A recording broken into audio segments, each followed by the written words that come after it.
फिर वोट चोरी की बात कांग्रेस क्यों कर रही है? इसका मतलब हमें वोट ज्यादा दिलवा दिए या ज्यादा पड़ गए तो आप कहेंगे कि आप वोट चोरी नहीं कर रहे हैं। ऐसा नहीं है कि कितने लोगों को आपने मरा घोषित कर दिया है। ये बात राहुल गांधी झूठ बोल रहे हैं क्या? उन्होंने जब कहा कि ये मरे हुए लोगों के साथ मेरा नया अनुभव है, मैं इनके साथ चाय पी रहा हूं, ये गलत है। ये गलत है कि 4 लोगों का, एक ही बंदे का 4 जगह पर वोट है। ये गलत है कि आपने 121 साल की औरत का वोट बना दिया है। ये गलत है कि एक ही कमरे में 80 वोट बनाए। ये गलत है।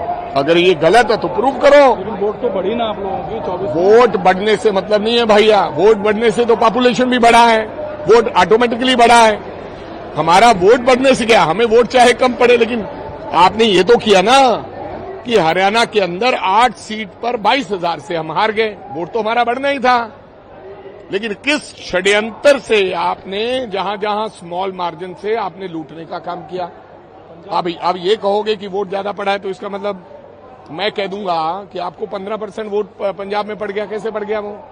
इस बात से आप कंपैरिजन मत करें। पंजाब में आप लोग कहते हैं कि मौजूदा सरकार आम आदमी पार्टी की भ्रष्ट है, और दिल्ली में सौरभ भारद्वाज के घर पे ईडी छापा मारती है।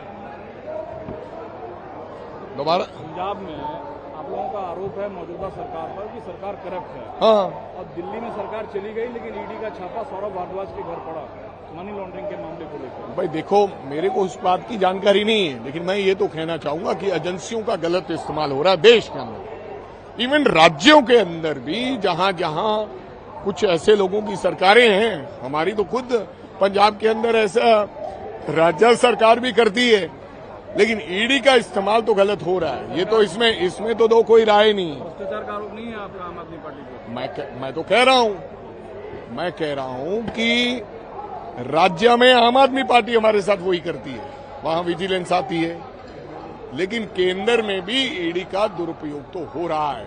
मैं पर्टिकुलर किसी केस की बात नहीं कर रहा हूं, भ्रष्टाचार के मामले पर किसी पर्टिकुलर केस की बात नहीं कर रहा हूं। ईडी में तो कांग्रेस पार्टी को, नेशनल हेराल्ड को भी आप धकेल रखा है।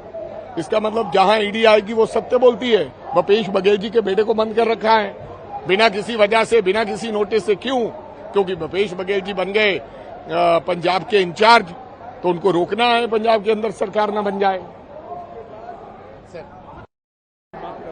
वोट चोरी का जवाब देना, ये बातें तो दिल्ली करते हैं। वो मेक इन इंडिया का जो है वो तो अभी हालात पूरे जंग में पता चल गया ना, संदूर में क्या हालात है अपने। तो ये सिर्फ लोगों को भड़का रहे हैं रैलियां कर सोशल मीडिया पे जाकर, क्योंकि पैसा बहुत है इनके पास।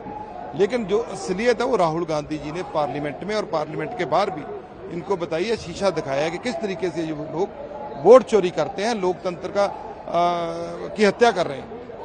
तो पूरे बिहार में अब हम सब लोग मिलकर इसके लिए लड़ाई लड़ रहे हैं। अभी भी हम बिहार में हैं और राहुल गांधी पूरे रोड यात्रा कर रहे हैं, उसके साथ पूरा इंडिया अलायंस के नेता शामिल हैं, पूरा विपक्ष शामिल है।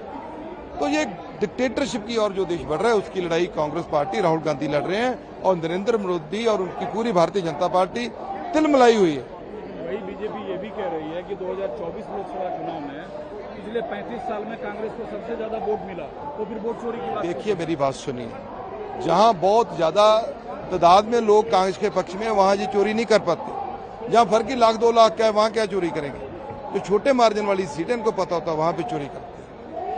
तो इसलिए ये माफी वीरों की पार्टी देश को मत बताएं कि कांग्रेस क्या है क्या नहीं। एक सवाल और है, आप लोग पंजाब में कहते हैं आम आदमी पार्टी करप्ट है, आम आदमी पार्टी सरकार में भ्रष्टाचार है। इधर दिल्ली में आम आदमी पार्टी के नेता सौरभ भारद्वाज के घर पर ईडी ने छापा मारा मनी लॉन्ड्रिंग मामले को लेकर। देखिए बात सीधी है, जितनी भी पार्टी हम इंडिया अलायंस पे हैं, इसमें कोई शक नहीं, हम प्रदेशों में अपनी अपनी राजनीति करते हैं। लेकिन जो इंडिया अलायंस का पूरे जो इंडिया में एक तानाशाह सरकार काम कर रही है, उसके अगेंस्ट में हम सारे इकट्ठे हैं।